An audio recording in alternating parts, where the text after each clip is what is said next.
for Carleton County, military historian for Carleton County. I'm going to give you the next presentation on the World War II timeline. So tonight is the Battle of the Atlantic, and this is the 1942 section of the Battle of the Atlantic. So we're going to talk about the second happy time. So we talked about the happy time, and now we're going into the second happy time, where U-boats are in 1942 having their sinking in an absolute massive amount of Allied shipping, tankers, freighters, troop ships. They're being sunk on a massive level. Definitely freighters and tankers. The tonnage is astronomical, but the Allies are catching on. The Allies are getting better at it. New types of depth charges, better Aztec sonar, Hedgehog. So we're going to talk about all of this and all the transition into operations. So we're going to talk about Operation Drumbeat. We're going to continue to talk about, the definitely the Mid Atlantic as well as the U.S. coast, because now the United States has entered the war. So the certainly the aspect of the second happy time, of course, it's lasted until it's from January 1942 to about August of 1942. German submariners named it the happy time or the golden time, as defensive measures were weak and disorganized. And the U boats were able to inflict massive damage with little risk. During the second happy time, Axis submarines sank 609 ships, totaling 3.1 million tons, for the loss of only 22 U boats. This was roughly one quarter of all shipping sunk by U boats during the entire Second World War. When war broke out between Germany and the United States, and that was on December the 11th of 1941, a few days after Pearl Harbor, the U.S. was in an fortunate position where other combatants had already lost thousands of trained sailors and airmen. The U.S. did, but it was on the Pacific side, sort of from the Pearl Harbor attack, and were experiencing shortages of ships and aircraft. The U.S. was at full strength. The United States had the opportunity to learn from modern naval warfare by observing the conflicts in the Northern Sea and the Mediterranean, um, and observed the British fighting the Germans in the Mediterranean and in the North Sea. And through a close relationship with the United Kingdom, learning of their tactics.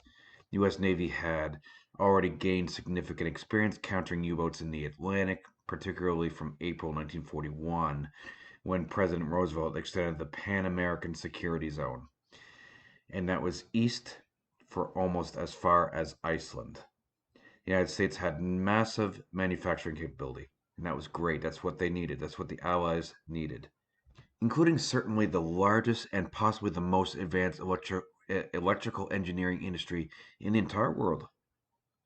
Finally, the United States had a favorable geographical position from a defensive point of view. The port of New York, for example, was 3,000 miles to the west coast, to the west of the U-boat bases in Brittany, in France. So La Rochelle and bases in Brittany and in France were 3,000 miles away, and that was an advantage for the United States in a defensive position. Of course, immediately after the war was declared on the United States, Admiral Dayonet's commander of the U-boats operations Admiral Dance began to implement Operation Polkavskjong, Polka, Pol, Polkaschlag, sorry, as German names, often translated as drumbeat or drum roll. Operation Drumbeat, which is what it's normally called, it it literally means timpani beat.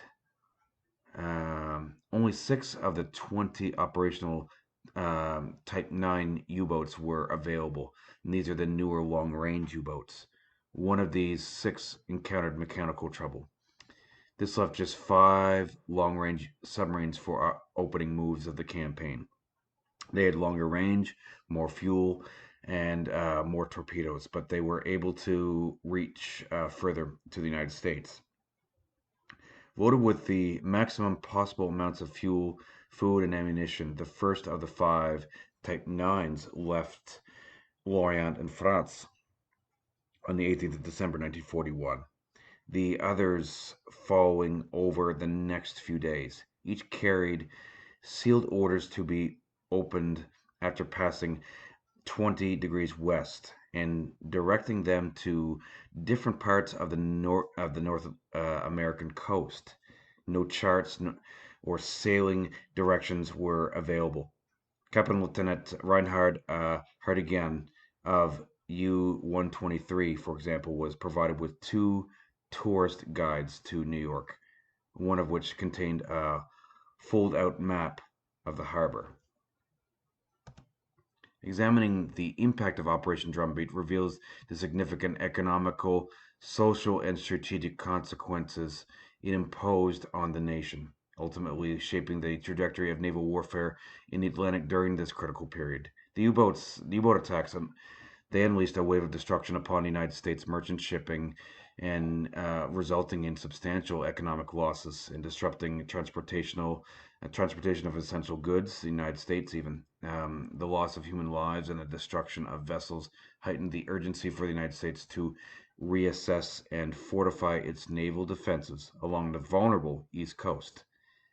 Coastal communities experienced heightened fear and anxiety as the war came dangerously close to home, reshaping civilian perceptions and responses to the conflict. Operation Drumbeat necessitated a rapid evolution in U.S. naval strategies and anti submarine warfare tactics. The implementation of convoy systems early on absolutely was necessary. Increased naval patrols and advancements in technology were direct responses to the challenges posed by the U boats. This campaign underscored the importance of adaptability and innovation in the face of evolving threats, leading to enduring challenges in the U.S. Navy's approach to maritime defense. Now, off the coast of like you got cities, off the coast of the United States, whether it would be Miami or another locations, or Savannah, Charleston, those all those locations where ships would be off the coast. A lot of those coastal areas would be shutting off their lights at night so that they couldn't be used as bearing and geographical pinpoints, so they could direct where the U-boats were if they had lights on. Yeah, a lot of those coastal cities would have their lights turned off to try to prevent the U-boats from having a continuous triangulation while attacking at night. And of course, because then that would shine on also, you know, off the coast, there would be lights that where you could if you could look in and get bearings on the surface, if your U-boats were on the surface, they could definitely direct. Um, those lights could actually help directly triangulate the range of ships off the coast. So and so that was another major aspect. Um, So the campaign it was underscored the importance of adaptability and innovation in the face of the evolving threats, and that's in leading enduring challenges to America's approach in the maritime defense. So that would be one of the aspects that's put in to play. Um, this thesis seeks to comprehensively explore the multifaceted impact of Operation Drumbeat on the United States during the Second World War, shedding light on the intricate interplay between military operations, economic consequences, and societal responses.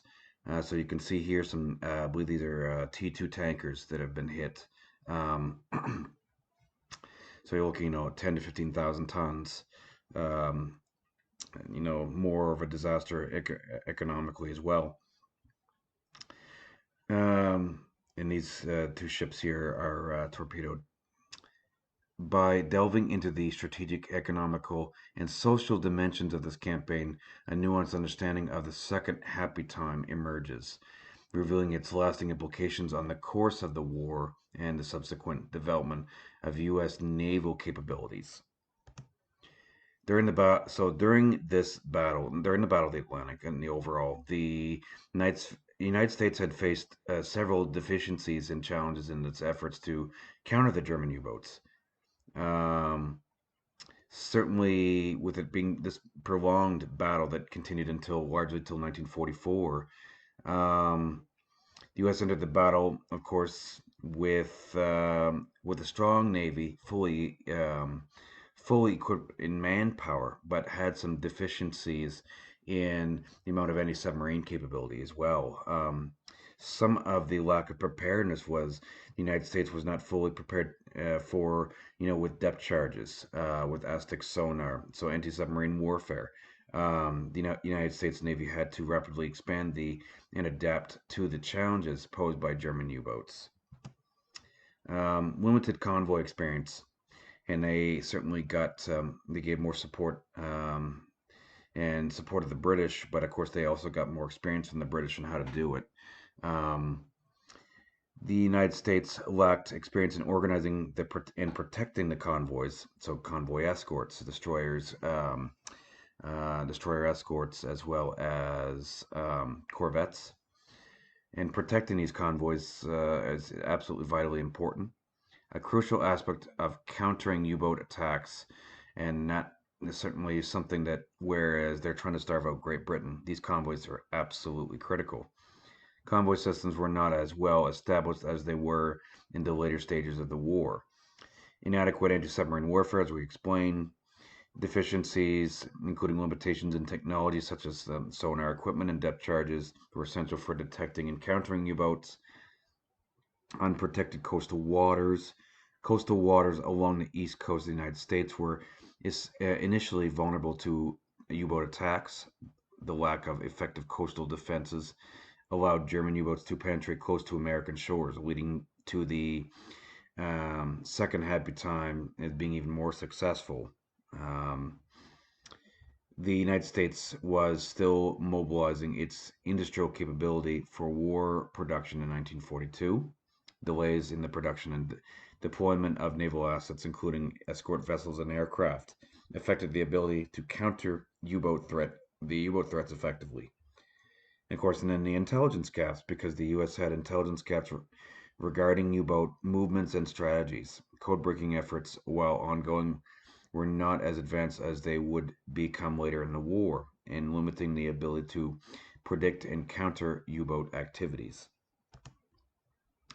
Geographical challenges, the vast expanses of the Atlantic Ocean posed logistical challenges even for the United States Navy in patrolling and protecting shipping routes effectively. The sheer size of the theater of operations made it challenging to maintain constant surveillance. And the technological achievements of the U-boats, with the Type 9s, longer range, German U-boats equipped with advanced technology such as improved torpedoes, so T2 torpedoes, and also snorkels, development of snorkels so they could run their diesel engines at periscope depth, not have to just run on slower batteries. Um, and that also posed a challenge to the Allied navies. The U.S. had to adapt to these technological advancements during the early years of its involvement in the Battle of the Atlantic. I mean, for the United States, it was essential that they needed to really increase what their capabilities were. These deficiencies in preparedness, technology, and intelligence contributed to the initial success of the U-boat campaign in 1942 with Operation Drumbeat. However, over time, the United States addressed these shortcomings, improved its anti-submarine warfare capabilities, and this played a crucial role in turning the tide of the Battle of the Atlantic. Because Canada, we were already, at war. We had convoys all the time. HX, which is our convoys from Halifax to England to to Liverpool. Um, we had convoys from Halifax bound for England all the time, and yes, they were hit, and yes, sometimes they had neutral ships until the United States was directly at war with Germany. It was essential for then to get support from the United States to bring supplies over. But until America was at war, We were bringing planes over and tanks over the border from the United States, even in Woodstock here, to go to Halifax to ship off convoys in the Atlantic to go to England. So, and these were major efforts on, and of course we had patrol planes, and there's pictures of it coming across into Woodstock, into our area here. Um, United States, once they entered the war, a lot of this they had to get good quickly. United States they responded to the threat posed by Operation Drumbeat with a series of strategic and tactical measures aimed at countering the German U-boat campaign. The response included both immediate actions to address the ongoing attacks and long-term strategies to enhance the overall defense of U.S. coastal waters. And some of the key aspects, of course, the convoy systems and putting them in gear, implementation of the convoy systems to protect merchant shipping, consisting of groups of merchant vessels, including escorted by naval warships, it's tankers, that's freighters, cargo ships, and that would be to deter and defend against U-boat attacks. The strategy aimed at to provide mutual protection to the ships within the convoy, and of course, increased naval patrols. The United States ramped up patrols along the East Coast to actively search for and engage German U-boats.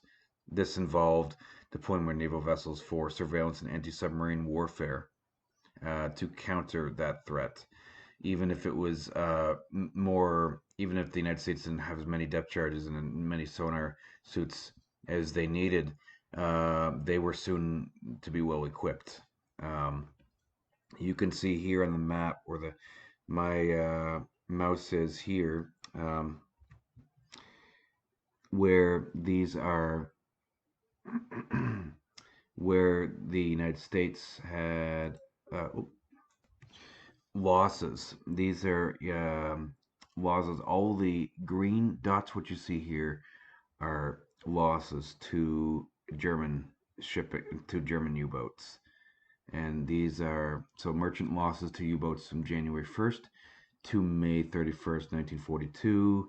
You can take a look at all of the shipping losses just down from all the way down from Venezuela and around Cuba, Gulf of Mexico, even all the way through up, and then of course off the coast of Nova Scotia, St. John's, Newfoundland, and that was from, and that's all this section. Those are all ships that have been sunk, um, or and ships that have been attacked, and these are of course Allied, what they call Allied possessions, or Axis possessions. Um, so those little dots are ships that are were sunken convoys. And these ships here were sunken convoys. So um, some of these, you can see the green ones are ships in independent sailings or stragglers from convoys, and those are the green ones. Those are the green ones here. That's how many ships, and then you have the other smaller dots that are ships sunken convoys, and they're in there as well, in major convoys. And so lots of independent ships being sunk, which are they're just easy prey. Go after them. You can some of them were even sunk, finished off with deck guns, 88 millimeter deck guns on the U-boats.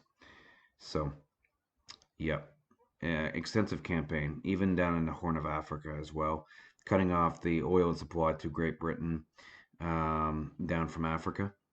As of course, with the North Africa campaign, that was a hard press for the Germans near the end, and well, in the mid campaign they were doing well, but they were still struggled to stop British exports and supplies.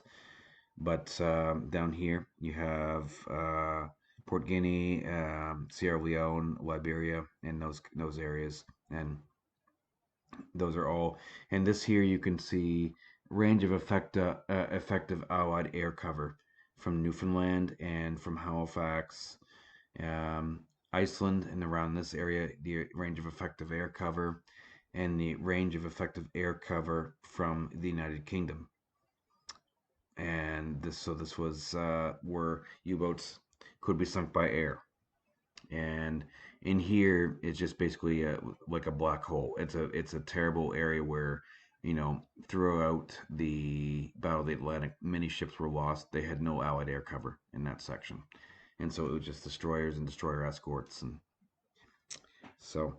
Um, the tactics, anti-submarine tactics, Operation Drumbeat prompted the development and refinement of anti-submarine warfare tactics and technologies. This included improved sonar systems, depth charges that could uh, be used to deeper than 91 meters, 150, 200 meters, hopefully, um, and other anti-submarine weapons to enhance the ability to detect and destroy the U-boats, coastal blackout measures, um, and that's what I mentioned earlier. Coastal blackout measures were implemented to minimize the visibility of U.S. coastal areas from German submarines.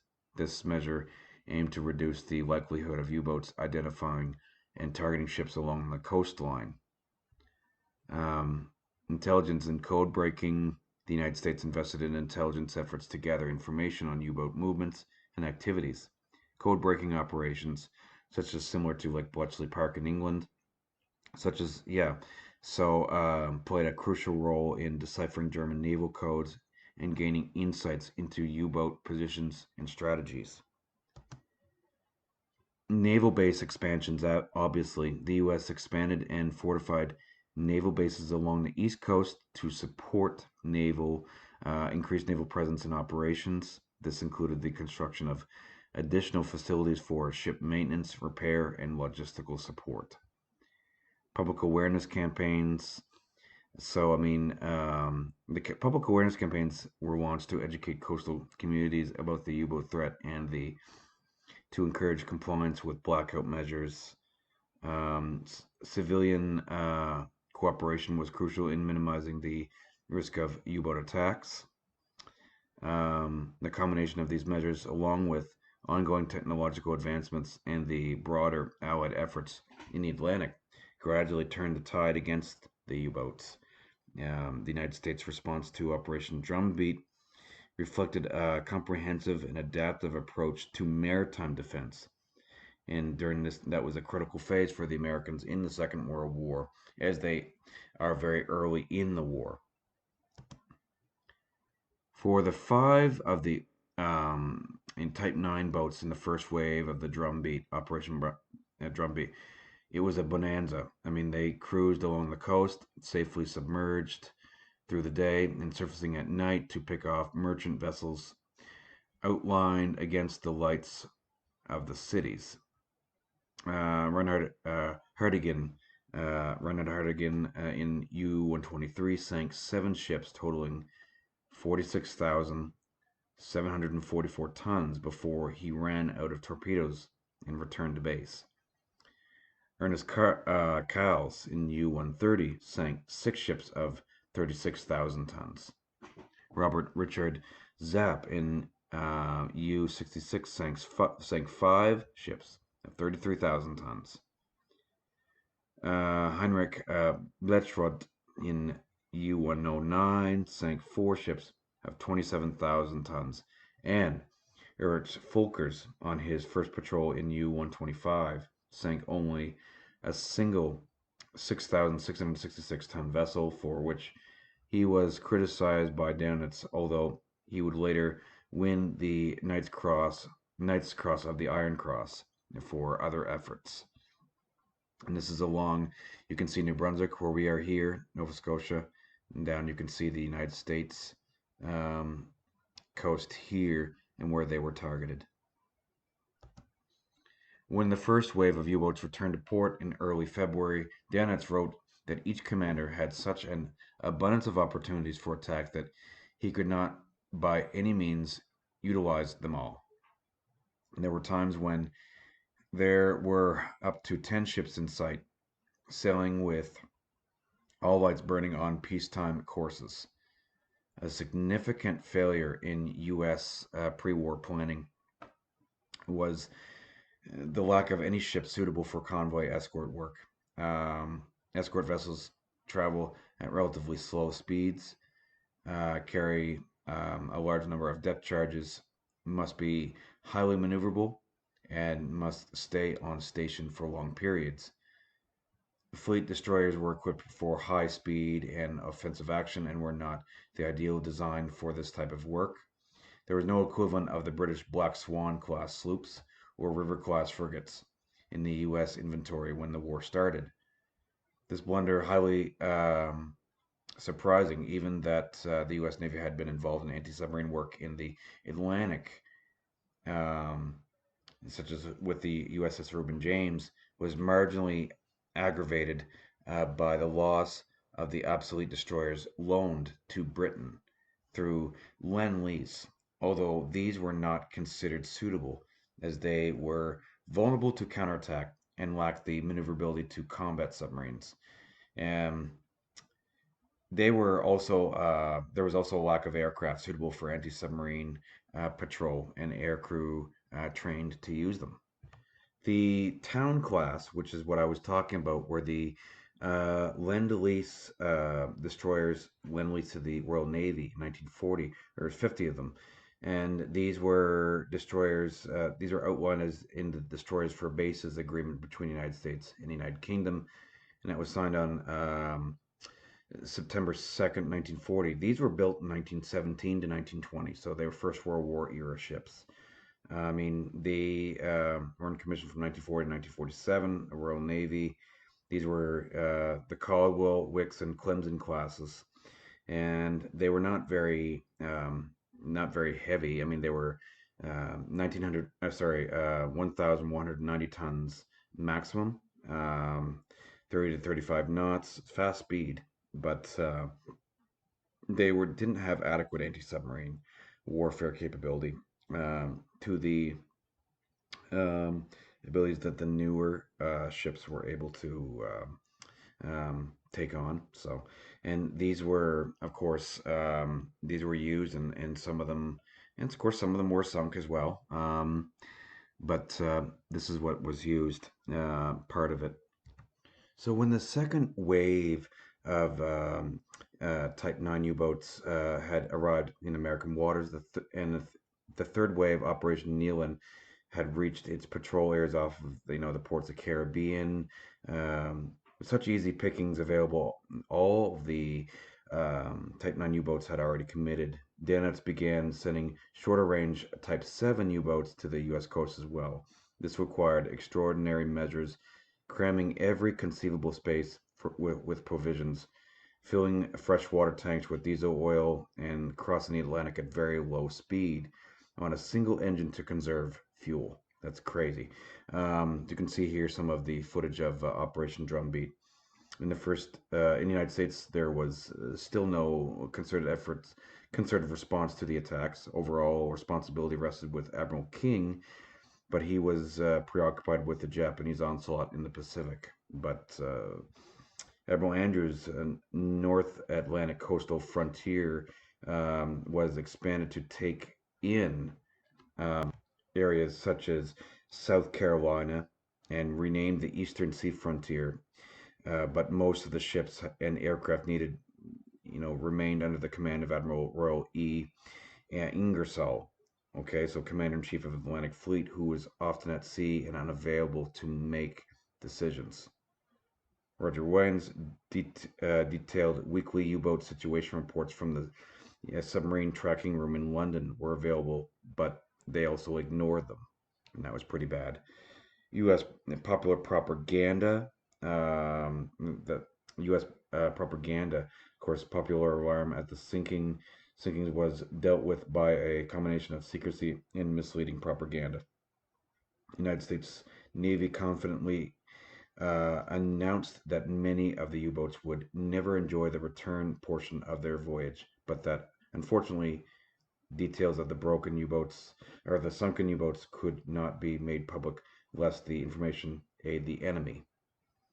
All citizens who had witnessed the sinking of a U-boat were asked to help keep the secrets safe.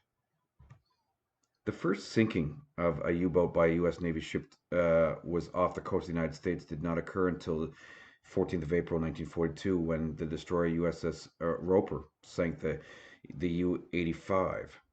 It has come to light in recent years that the famous loose lips sink ships propaganda campaign in the U.S. that started in 1942 was not so much designed to deny German agents knowledge of vessels' sailing times, but rather keep American citizens' morale up by reducing communication about how much shipping was being sunk during Operation Drumbeat. So with the second wave, this began in early 42 and they continued the strategic U-boat campaign initiated by Germany and intensified attacks. German U-boats equipped with advanced technologies and tactics intensified their attacks along the U.S. East Coast. Coastal areas from Maine to Florida experienced increased U-boat activity during this period. German U-boats targeted merchant shipping, including tankers, cargo vessels, and other Allied ships. The attacks aimed to disrupt the flow of supplies and create economic and logistical challenges for the United States, and of course they did. Meanwhile, the second wave of the Type 9 U-boats, they arrived in American waters, and of course, Operation Newland, which was in the oil ports of the Caribbean. And that's a less known and less talked about aspect of the Battle of the Atlantic. But they were in the Caribbean and off of Cuba and in those areas to sink sinking oil tankers and whatnot. And they had such easy pickings available to all Type 9 U-boats already committed. They certainly began, like I said, they sent shorter range Type 7s, crammed with food, crammed with fuel, using one of the water tanks, fresh water tanks as for fuel, and having operating slowly, going across the Atlantic with only one engine. It's pretty to conserve enough fuel to get over there. Pretty crazy. Um, so I wish of course, the United States, in their own wishes, ignored a lot of the um, information coming from London on the U-boat movements. And they shouldn't have. But mid 1942, the third wave of Operation Drumbeat, third wave of attacks, marked an escalation of U-boat activities off the U.S. coast. The Germans continued to exploit vulnerabilities in Allied naval defenses and shipping routes. The strategic targets, German U-boats strategically targeted key shipping lanes and choke points, taking advantage of the darkness and cover provided by the Atlantic coastline. This wave further underscored the effectiveness of German and naval tactics at this stage of the war. Economic impacts, of course, the sustained attacks had a profound economic impact overall, resulting in significant loss of merchant vessels and cargo. The disruption of maritime trade routes contributed to challenges in maintaining the necessary flow of supplies to support the war effort. In the Allied response, in response to the escalating U-boat threat, the Allies adapted their tactics and implemented measures such as the convoys, of course, increased patrols, improvements in anti-submarine warfare and Aztec capability, active sonar capability. Allies invested in the advancements, the sonars, anti-submarine weapon systems such as the Hedgehog, and improvements of that would come into play to enhance their ability to detect and counter U-boats. Intelligence efforts, including code-breaking efforts, played a crucial role in gaining insights into U-boat movements and countering their strategies. The combined efforts of the Allies, coupled with the evolving nature of naval warfare, eventually led to a reduction in the effectiveness of U-boat operations along the U.S. coast.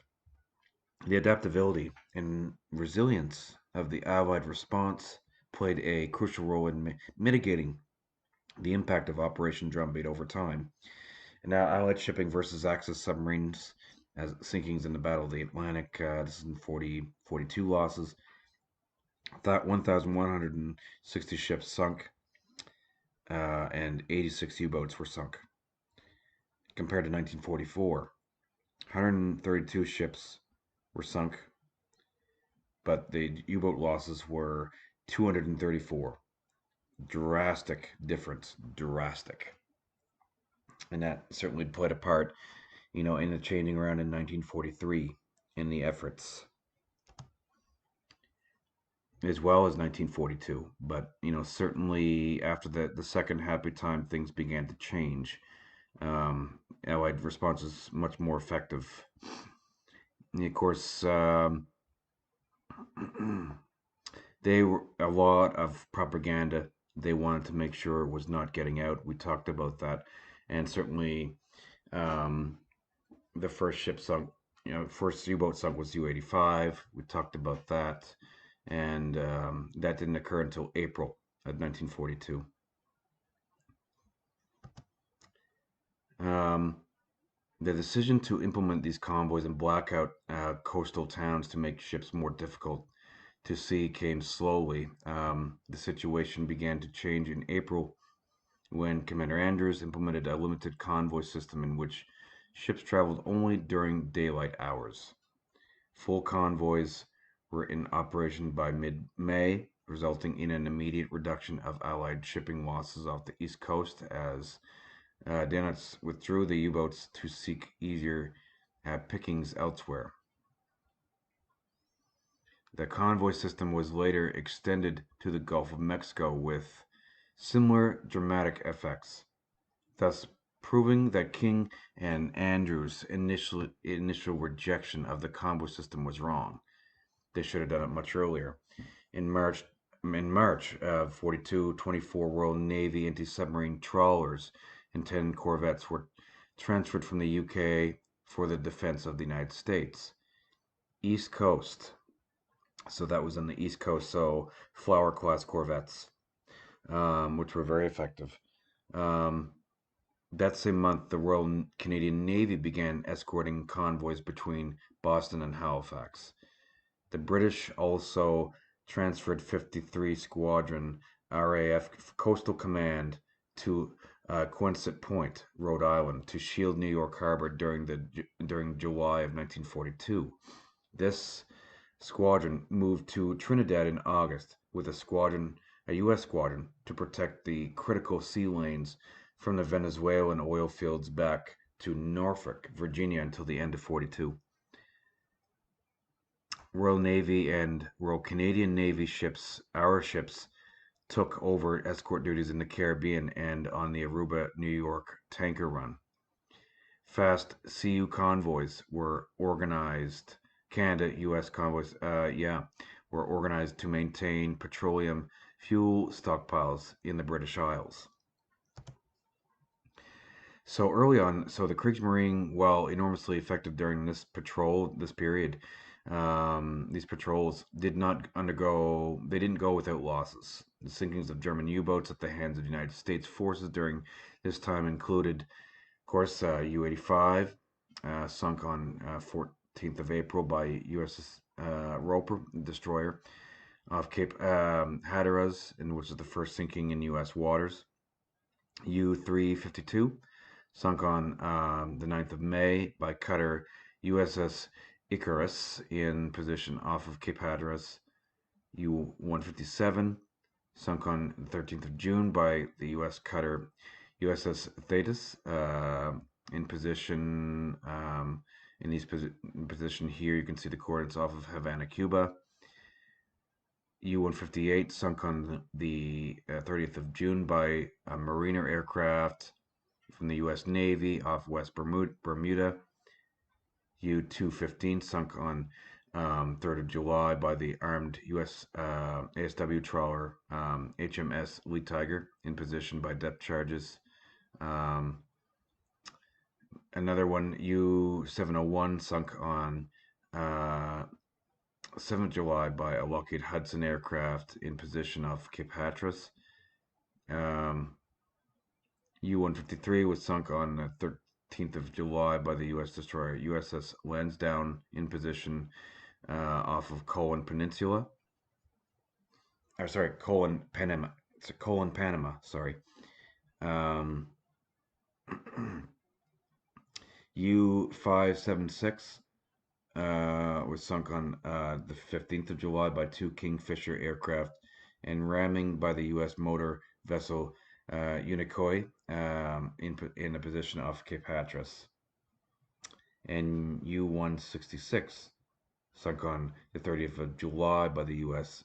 Navy patrol craft PC-566 off the Gulf of Mexico, the only U-boat sunk in the Gulf of Mexico during the Second World War.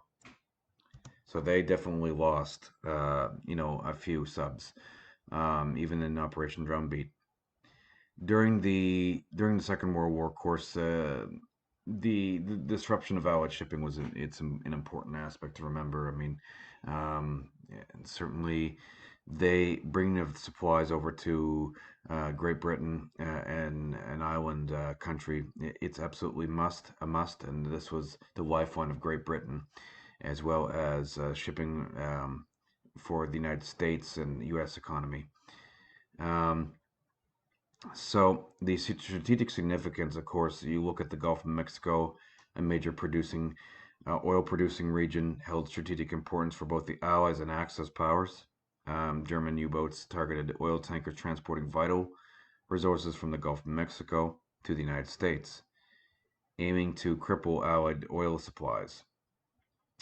The Drumbeat expansion, U-boat tactics and operations. I mean, Drumbeat initially focused on the North Atlantic, expanded to include the Caribbean and the Gulf of Mexico.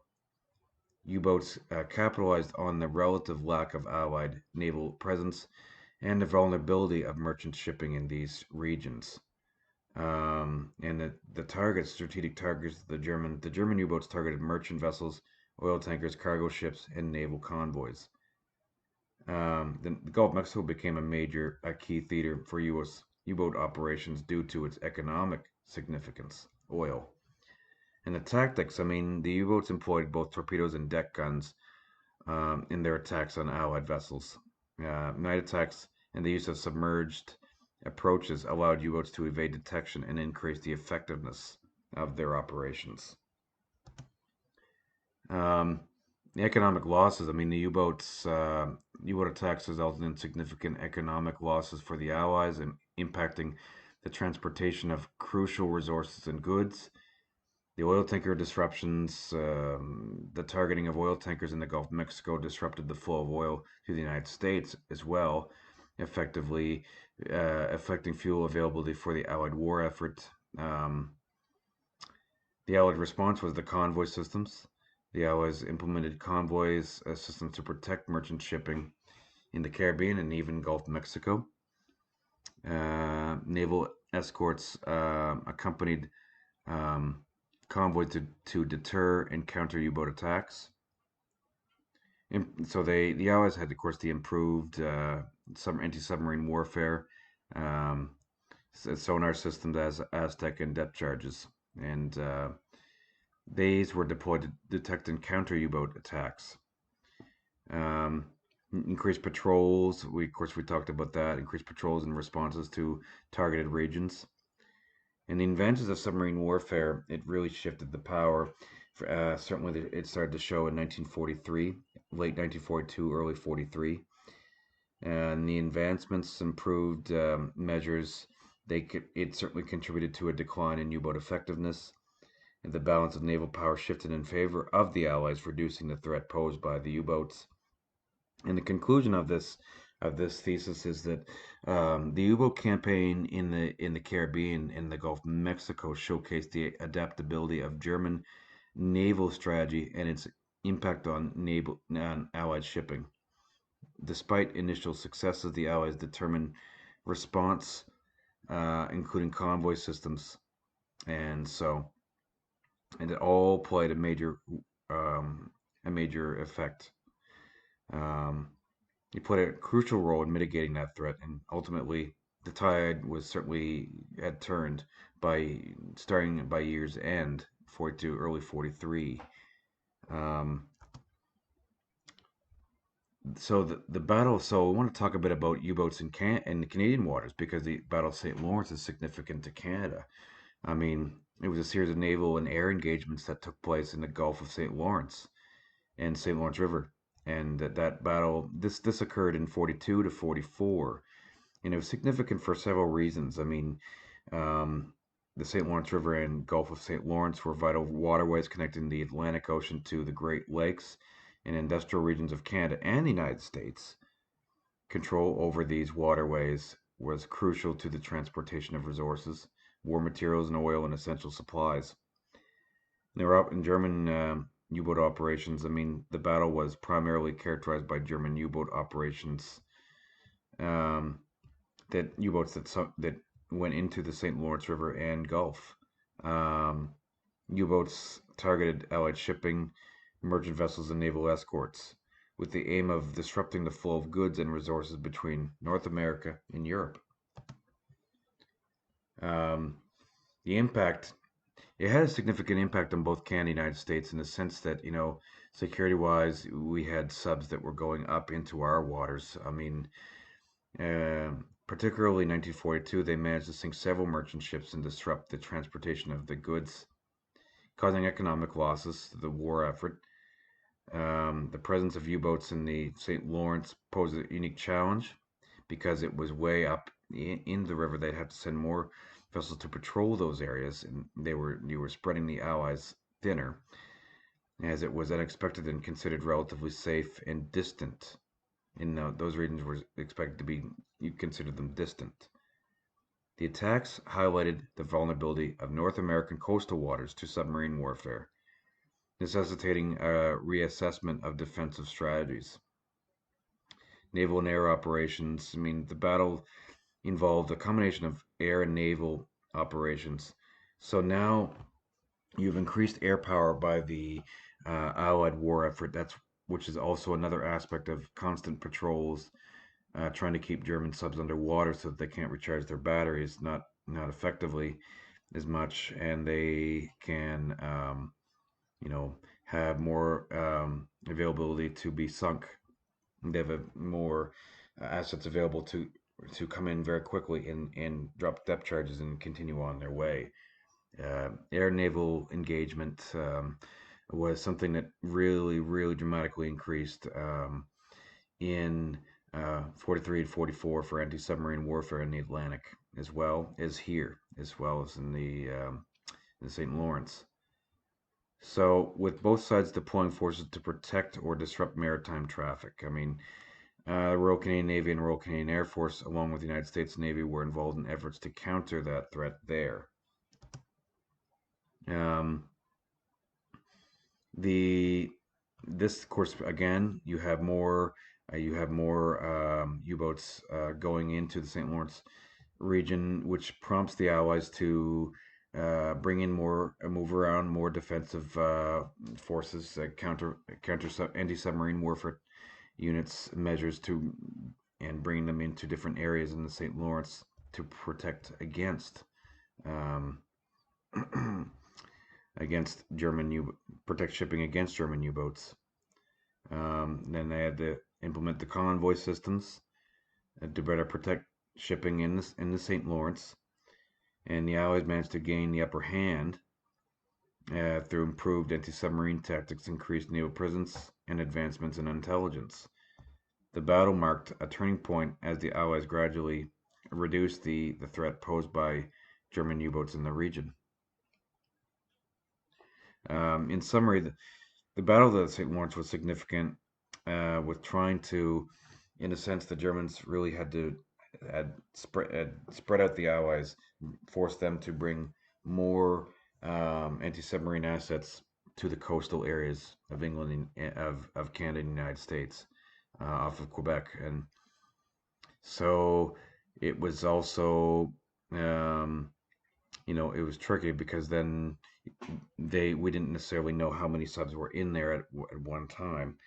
Um, it was an impact on Allied shipping and economic consequences, and it underscored the need for effective defensive measures in unexpected and vulnerable coastal areas. It was unexpected that they would do this, but they did, so we had to counter it.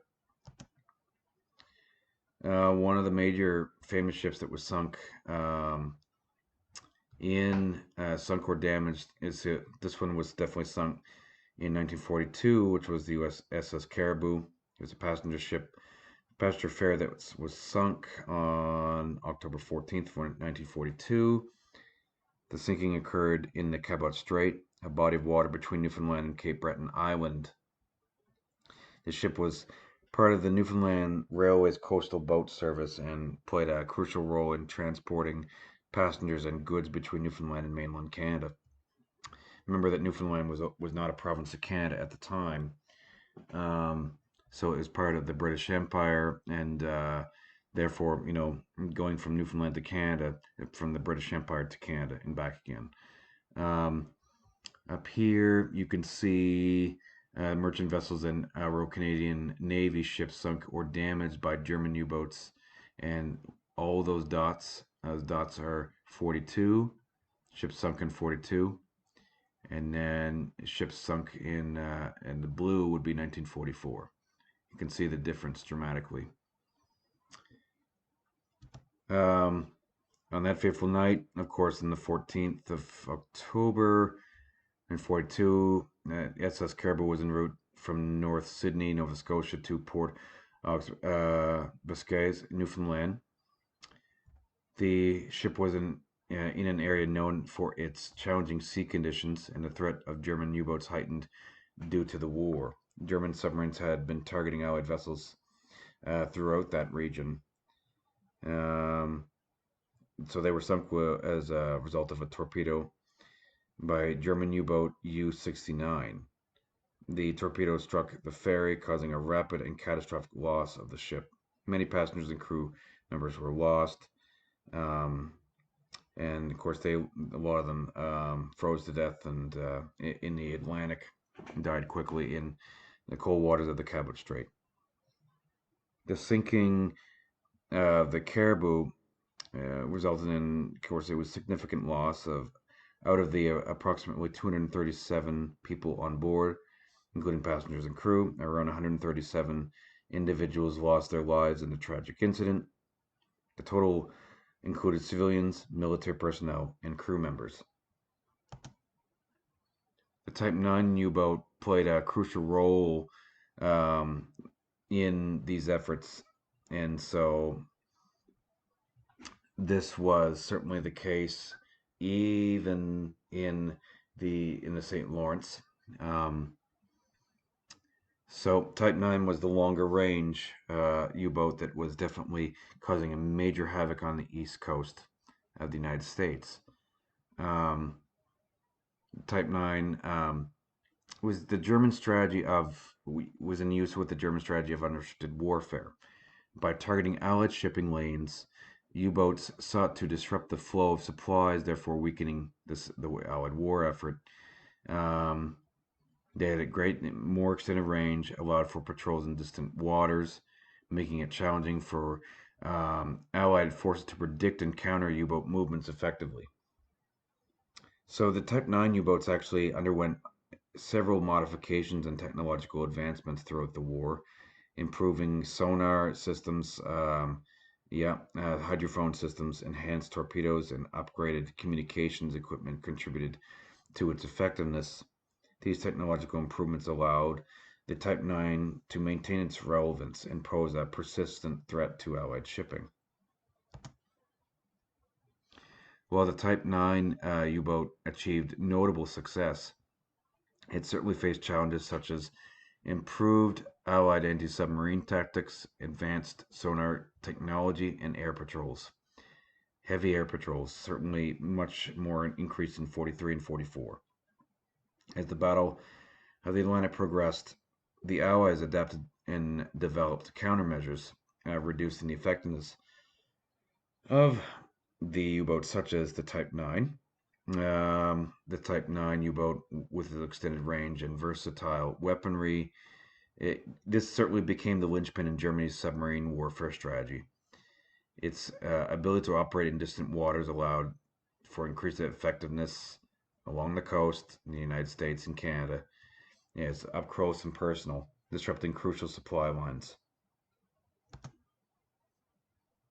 So if you look at that's a Type 9 there, but the Type 9, I mean, you look at the Type 7 or like Type 7B, Type 7C. They carried 14 torpedoes with five torpedo tubes. They could, I mean, carry either that or 26 TMA mines or 39 TMB mines. These are mines you can use to mine coastal waters, coastal ports, and whatnot. So, and it had an 88 centimeter SK C-35 naval gun with 220 rounds. Various anti-aircraft weaponry. I mean, that's the Type 7. And the Type 7, I mean, was only one of the later ones in the beginning, early in, before roughly 1938, and certainly the Type 7C, 568 of these were built. These were designed in 1938. I mean, upgrades, to the Type 7C in 1942.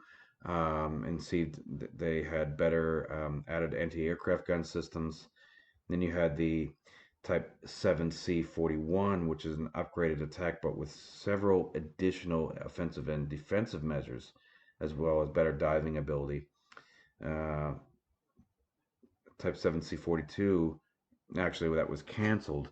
Um, there's different ones, including, of course, you have the developments and designs. It finally, um, you have the developments such as type um, type nines, which are, it was originally designed in 36, and then these became fleet boats. There was only there was mainly the Type 9Cs. There's very few of them early in the war, but then they began to develop and enhance. If they finally got these into service, and um, these became a much a great symbol in an improved development. Uh, so many of these were built from, you know, initially these seemed new in 40 in early 42 when they started attacking the U.S., but these were around. Um, these were largely around, and finally um, much more of them were put into service on 41, 42 when the production ramped up. The armament, they carried not 14, they carried 22 torpedoes. Um, and even the Type 9D could have 24. And then one 10.5 centimeter SK C-32 naval gun and various anti-aircraft guns.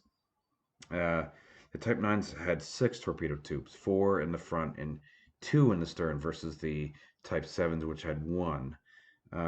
These are very good as far as firepower, much increased. Um, so with that, these you could see why there's so much more damage when bringing these first, finally getting these um, Type 9s out there. It's finally they're able to finally use them effectively. I mean, even though is they had fewer of them earlier on, they become certainly more plentiful. But the most plentiful of all U-boats were the Type 7s. But many more of these were built. Over 100 of these, I believe, in total, of the different Type 9s. Um, the Type 9 submarines, of course, it was not until 1942 that they really showcased their adaptability in changing naval conditions, and both long-range patrols and engaging in surface warfare. This adaptability made them a formidable threat to Allied merchant shipping and naval escorts. The Type 9 U-boats were instrumental in inflicting the significant losses. I mean, so they had a bigger deck gun as well, 10.5 centimeter, or at least some of them did. Um, they could carry, you looking at even more substantial number of torpedoes, 22 versus 14. So, very effective. Um, Type 9, also, the U boats also benefit from ongoing technological advancements. Upgrades, like I mentioned, upgrades the sonar, a longer range battery for more powerful battery for longer underwater warfare, underwater operations, and of course torpedo capabilities and communications equipment enhance their effectiveness at evading detection and engaging vessels. These advancements allowed the Type 9s to maintain a potent presence in the Atlantic, and they could, they could stay underwater longer, they could dive deeper, and this technological advancement continued until the end of the war. Except the Germans didn't have many more ability to produce them after France was taken back, and then of course the Germans were on their own and losing the war. Finally, they had produced the Type 21, and they were relatively too late. The Battle of the Atlantic had already been turned, and the tide was already in the Allies' hands. Um, Very refined capabilities, but the strategic cat and mouse game between U-boats and Allied forces, it evolved, re- reflecting the dynamic nature of naval warfare during that period. I mean, this class had a very good legacy and a long-term impact. While the submarines faced challenges and increased countermeasures, their effectiveness during this year contributed to the broader narrative of the submarine warfare in the Second World War. The lessons learned from this engagement overall with the Type 9s influenced subsequent naval strategies and technical developments after the war as well.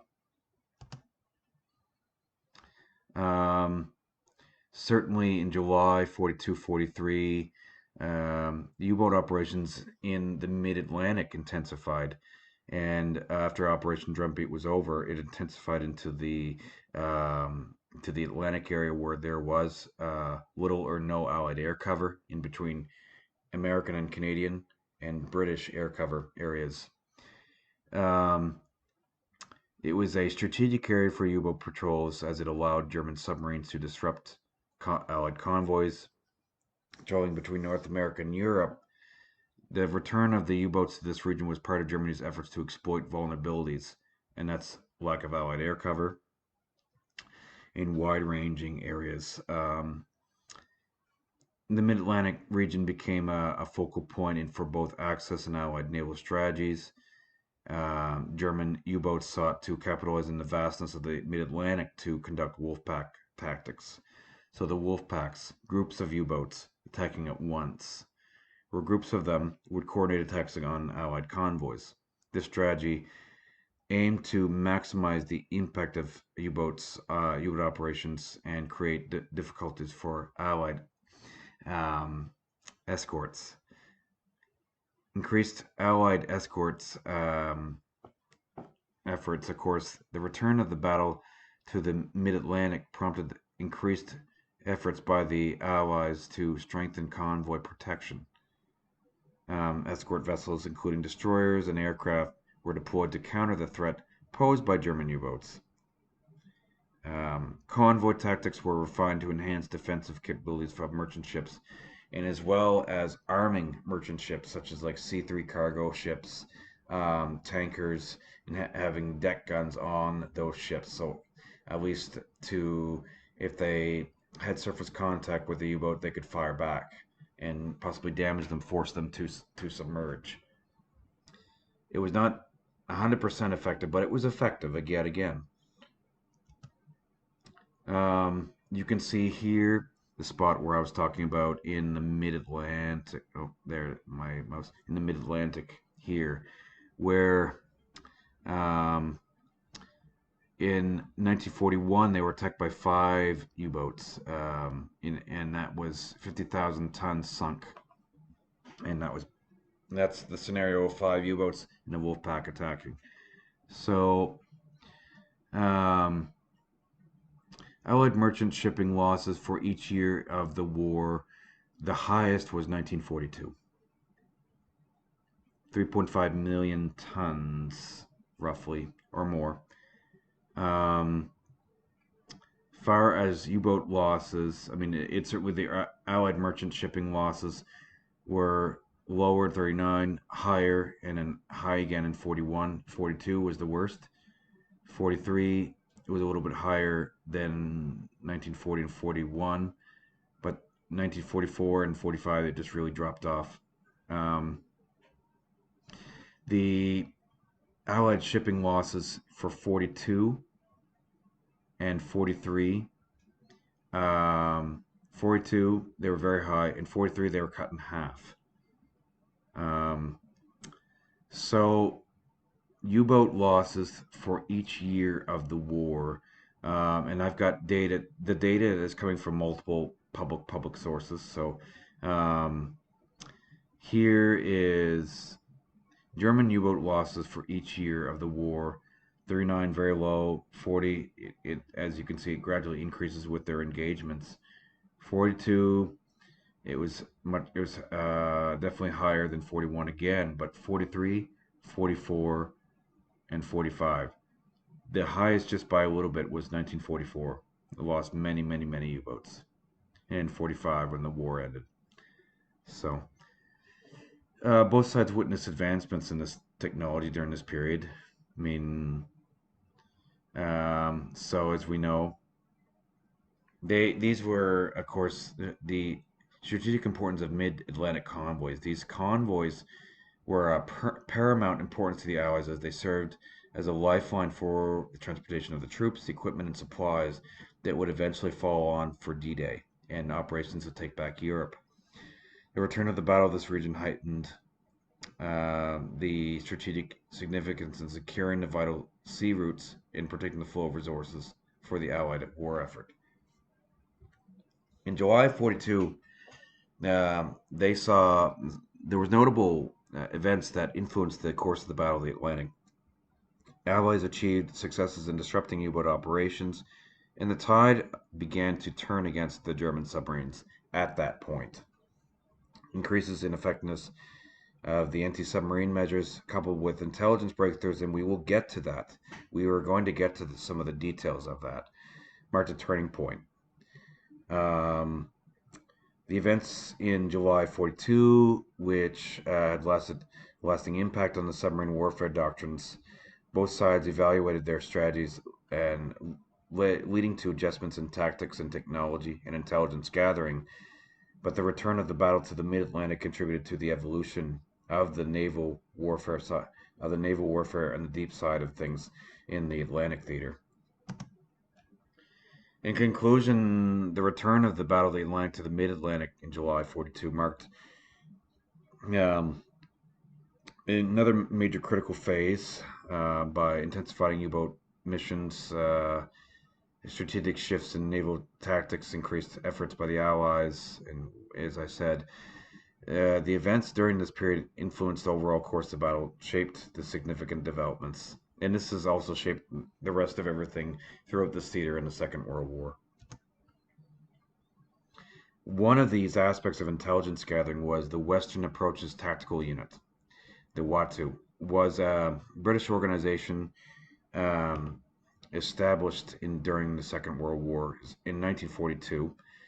Its significance lay in its role in improving anti-submarine warfare tactics and training for Allied naval forces operating in the Western Approaches, a critical area in the Battle of the Atlantic. The Western Approaches encompassed the waters around the British Isles, including the Irish Sea, the North Atlantic, and the English Channel, making it a strategically vital region for controlling sea routes and countering German U-boat threats. Key aspects of the significance of the Western Approaches Tactical Unit include they were used to address the pressing need for improved anti-submarine warfare tactics. At the time, German U-boats were wreaking havoc, right? So their primary mission was to enhance the effectiveness and movement of escorts in countering U-boat attacks. Innovative training methods, including simulating realistic U-boat attacks and responses using binoculars or simulators and models. as well as naval officers and escort crews, were trained in practical scenarios, allowing them to develop effective strategies for detecting, tracking, and countering submarine threats. And this hands-on training significantly improved the readiness and capabilities of Allied escort vessels. And the convoy tactics in developing and honing convoy tactics. Convoy protection was a critical aspect of the battle, and Watsu played a crucial role in developing and refining convoy tactics to mitigate the Wolfpack's effectiveness. So that's what they were designed to do. That's what this unit was, basically an intelligence think tank.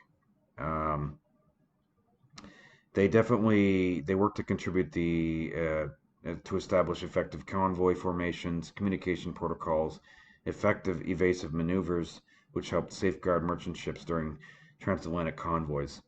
When one ship was torpedoed in the convoy, uh, the movement would they would start going in a snake or S pattern, which they would be using to try to um, um, throw off um, the guidance point. They would be able to throw off the calculated points for launching of torpedoes, and if they had been launched, movement, um, they that would what that would do would be they'd moving in a snake pattern would also make them less vulnerable to a side attack, which is where they're most vulnerable, is the full length of the ship. So some torpedoes would miss, so it would be semi-effective. The most effective area to for German U-boats to hit is right on the side of the ships in the convoys. And so Watsu incorporated the latest technological advancements into its training programs, including radar, sonar, and other detection equipment. Integrating these technologies into submarine tactics ensure that the naval forces equipped with the tools and knowledge needed to counter these U-boats was effective. They needed to make sure they were on top of the game. Um, Wattu had a tangible effective impact on this battle. Anti-submarine warfare tactics improved the escort vessels, um, and of course it improved, and the escort vessels became more proficient, like the U.S. Fletcher class, and improvements to the Flower class corvettes, onward and upward, River class, VW class destroyers, all that. Allied shipping losses in the western approaches and other critical sea routes had decreased, and Watcher's contributions played a vital role in turning the tide against the German threat. Um, the work of Watteau actually had a lasting legacy beyond the Second World War. Lessons learned and tactics developed by the unit influenced post-war naval strategies and anti-submarine warfare doctrines that could be used against the Russians in the Cold War, and then they developed from there. They developed onward from that when submarines became nuclear powered, and that of course all came built on from Watteau and onward. Some of the strategies from the war. Watter's emphasis on practical training and innovation became a model for future naval training programs. In summary, the Western approach's tactical unit played a pivotal role in enhancing the effectiveness of the war in the Battle of the Atlantic for the Allies. Um, so they contributed to a reduction in Allied shipping losses and overall successes. You can see them here planning this operation via on the floor. Despite continued shipping losses, the tide was gradually turning for the Allies. By August of 42, the British and Canadians had 150 destroyers, almost 200 corvettes, 30 sloops, and new frigates on convoy duty. They were stretched thinly, but more were coming off. They were more coming off all the time, um, off out of dry dock. The Americans started deploying new escort vessels, and by the end of the year, 4 light Jeep aircraft carriers were providing air cover. So, like the illustrious class, you could go with convoys having these carriers were providing air cover for the anti-submarine duty. Um, Americans started deploying new escort vessels, and by the end of the year, these four light carriers were part of that, similar like to the illustrious class the British have, but of course, like the Fletcher class destroyers were part of that enhancement. One of them, these carriers, Captain Daniel V. Gower's USS Guadalcanal, would participate in the capture of a U-boat in June 44 as a centerpiece of a hunter-killer group. There were enough U-boats spread across the Atlantic to allow several wolf packs to attack many different convoy routes. Often as many as 10 to 15 boats would attack in one or two waves. Um, and of course, following convoys like SC 104 and SC 107 by day and attacking at night. Um, Convoy losses quickly increased, and in October 42, 56 ships over 258,000 tons were sunk in the air gap between Greenland and Iceland. And it's certainly there was times when it increased and then times when it decreased. So whatever the Allies were stronger, the Germans still had abilities to hit in other areas where they were certainly not as strong. At the start of the war, the depth charge was the only weapon available to a vessel for destroying a submerged submarine. Depth charges were dropped over the stern and thrown over the side to the side of a warship traveling at speed. And this was the case in the Second World War too. Um, they um, were able to drop them off the stern in trays more effectively as newer vessels came online. Early models of Aztec sonar searched over only a head and a stern to the sides and to the sides of anti-submarine vessels that was using it. There were no downward looking capability, so they didn't know whether they were directly over them or not. So there was a time lag between the last fix obtained on the submarine and the warship reaching a point above that position. Then the depth charges had to sink to the depth at which they were set to explode, and if so, they were set to explode at 50 meters as the U-boats are dropping and they're crash diving to say 90 to 100 meters. Those depth charges are going to explode high over them. They might be shaken a bit, but it's not going to do much damage. Um, they have to get them to the same position they are at or closer to them. Um, During those two delays, a capable submarine commander would be able to maneuver at maximum speed, roughly around 7 knots, submerged on batteries at flank speed, um, and be able to maneuver around and get away from where they were, because I know which direction they were going. Um, and of course, they would be able to maneuver that rapidly to a different position and avoid the attack. It became much harder late 42, early 43, certainly in 44. The depth charges then left an area of disturbed water through which it was difficult to regain Aztec sonar contact because there was so much noise in the water. In response to this problem, one of the solutions developed by the Royal Navy was a head-throwing anti-submarine weapon. The first of which was the Hedgehog, which was an anti-submarine mortar fired by rockets, and there would be a barrage of them. They would fire into the water, go in very quickly, and detonate at a certain depth. Um, you could hit them right along the side of the ship, or or before they got too deep and able to hit them effectively.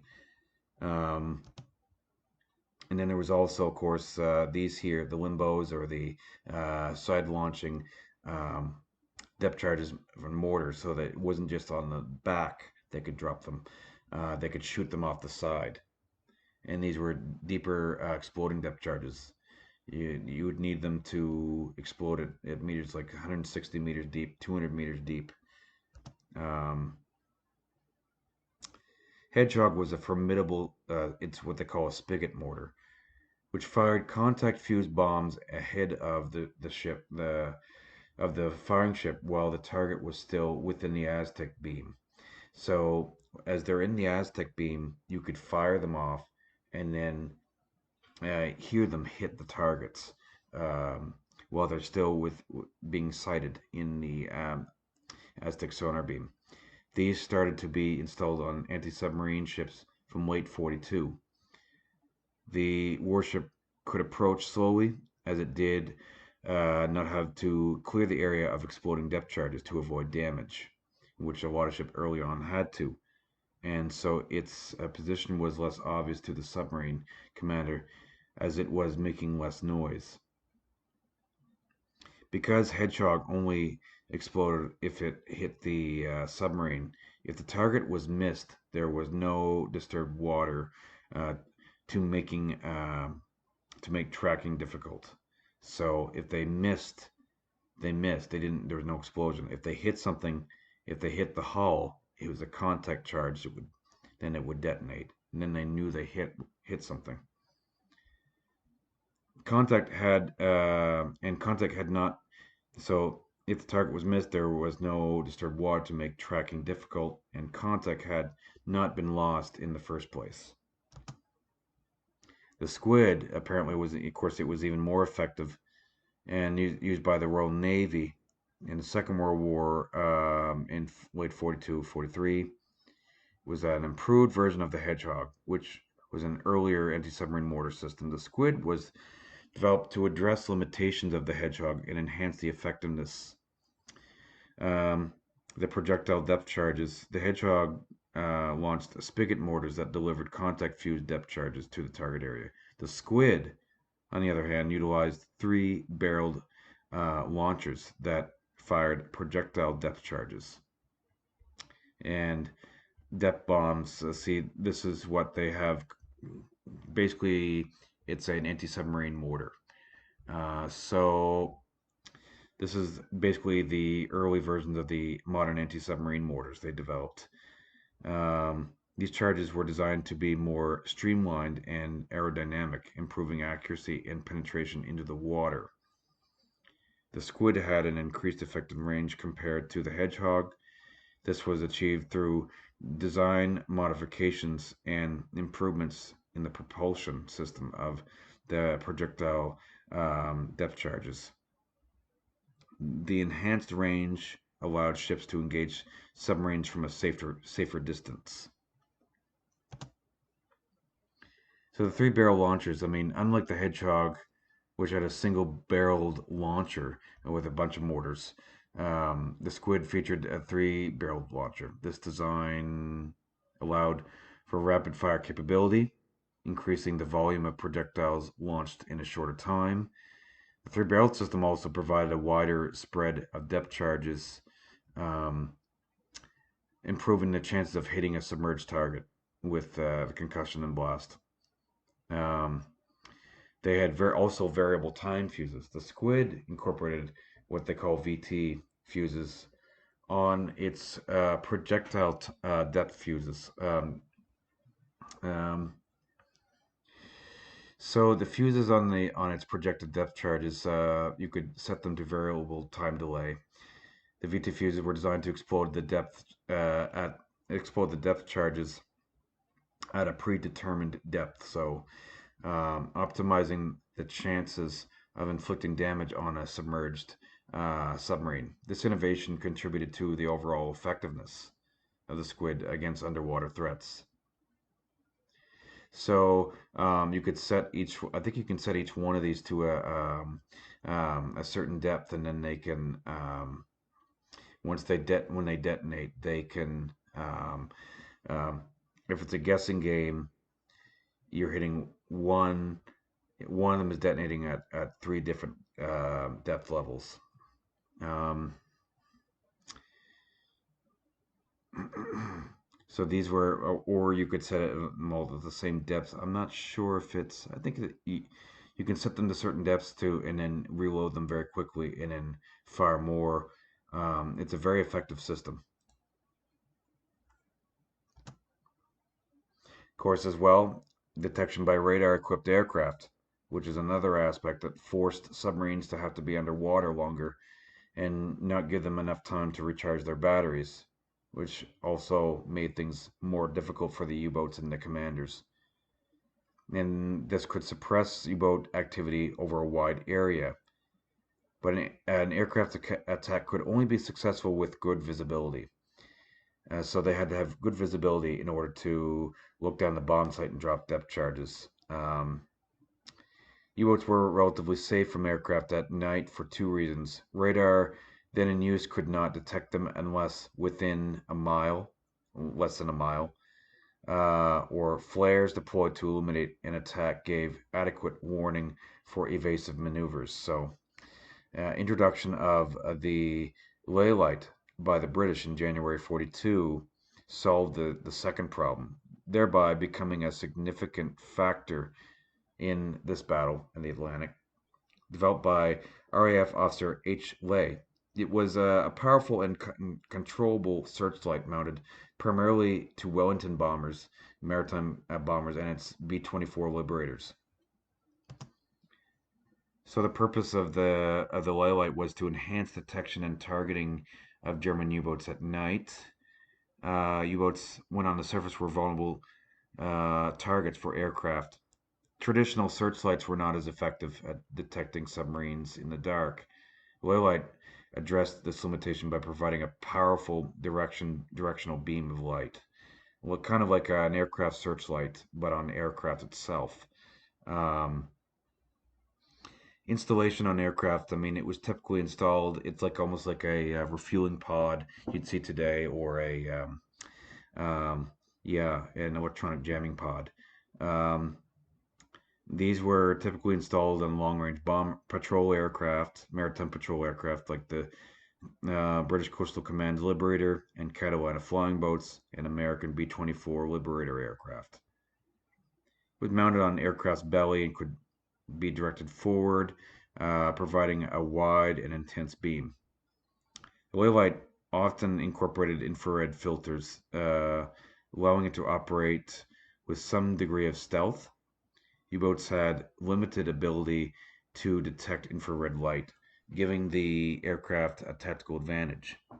In nighttime operations, the Waylight was particularly effective against nighttime operations when U-boats were surfaced to recharge their batteries or engage in other activities.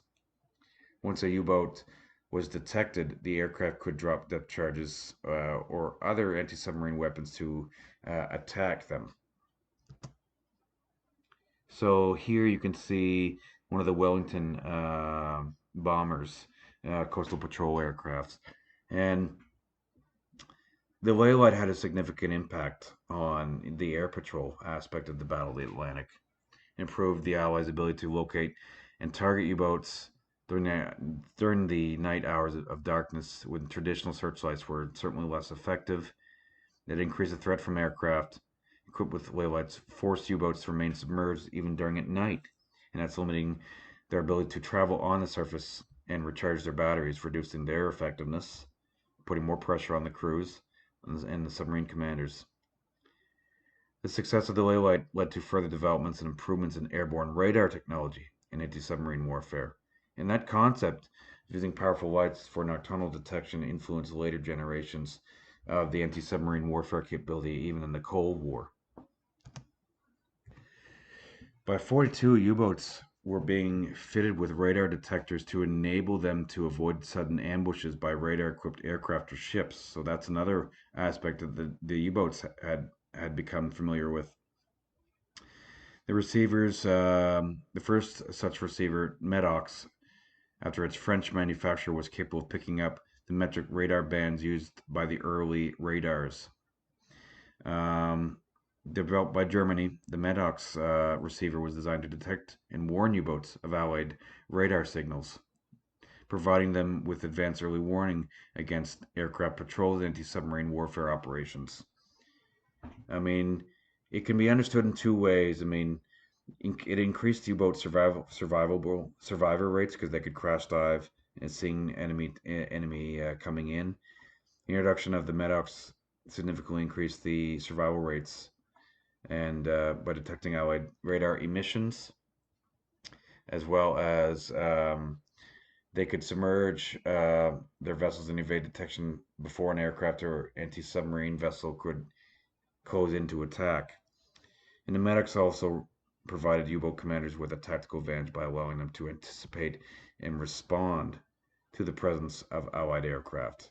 This made it more challenging for Allied forces to surprise U-boats during their surface operations, especially at night or in adverse weather conditions. And they extended the surface operations. I mean, they had better range for detection on their subs, so that they could dive quicker before aircraft came in range and or surface contacts.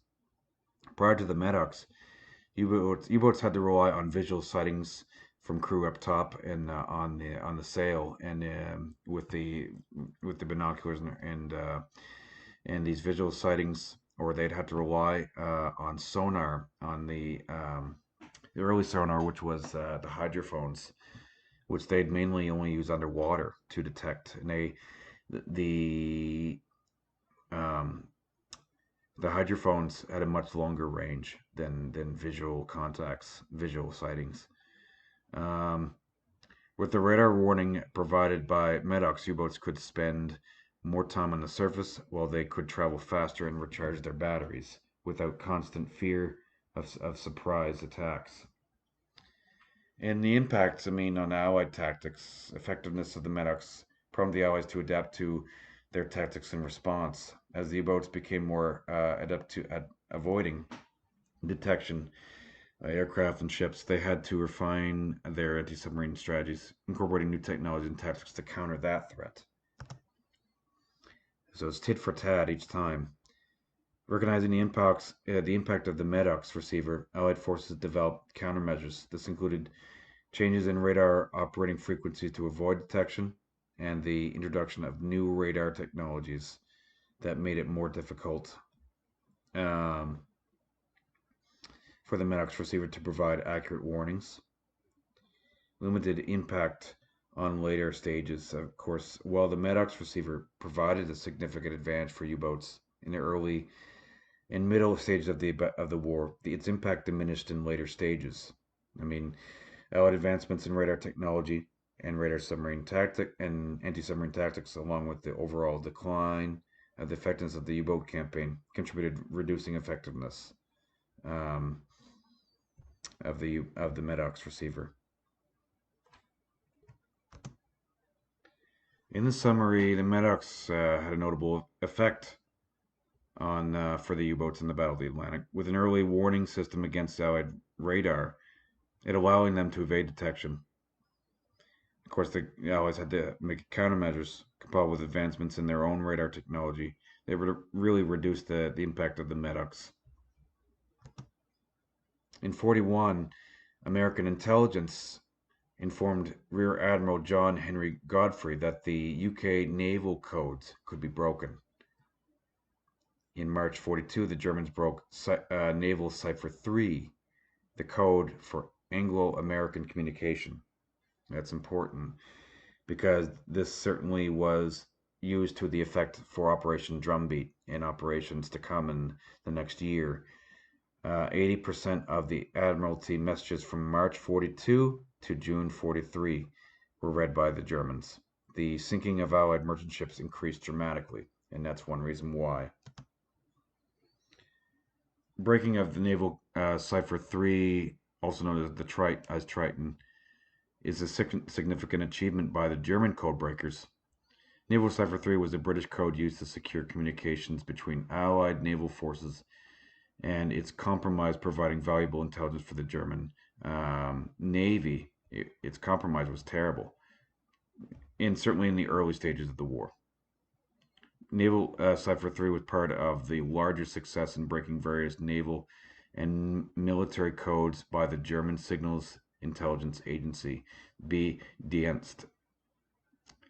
B-Dienst. The exact details of how the Germans broke Naval Cipher 3 are not widely disclosed, but it likely involved a combination of crypto-analysis, intercepting encrypted messages, and exploiting vulnerabilities in the code's implementation.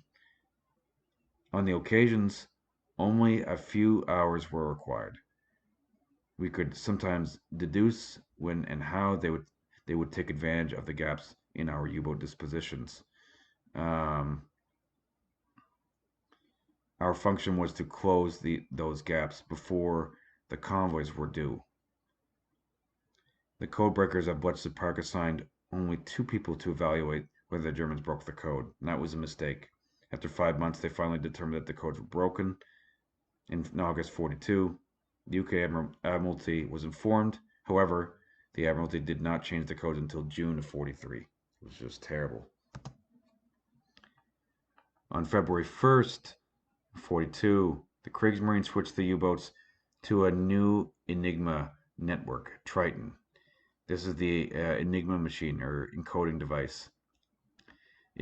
This was used on it's a new machine, what they call the new 4-rotor Enigma machines. The Enigma machine employed complex encryption techniques, and its codes were considered highly secure. The breaking of Enigma codes, particularly those used by the Kriegsmarine, were significant intelligence effort. That was a significant intelligence effort, including by Alan Turing in Bletchley Park, which had the code breaking machine that he had developed. So Alan Turing played a crucial role in deciphering Enigma. The work on breaking Enigma codes was part of the Ultra project, which involved deciphering encrypted German military communications.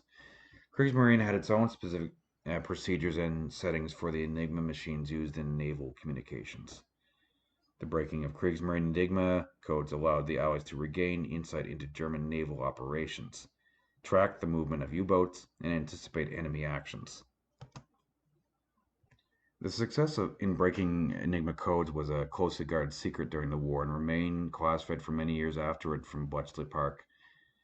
Their efforts paid off, including the development of early computers such as Colossus, significantly contributed to the Allied victory in the Battle of the Atlantic and other key naval engagements.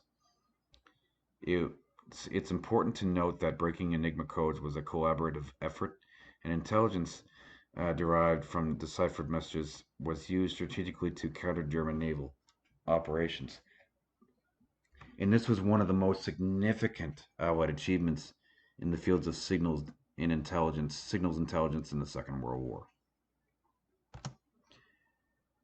On February 1st of 42, the Kriegsmarine switched the U-boats to a new Enigma network, and that's the Triton, which you saw there, that used the new 4-rotor Enigma machines.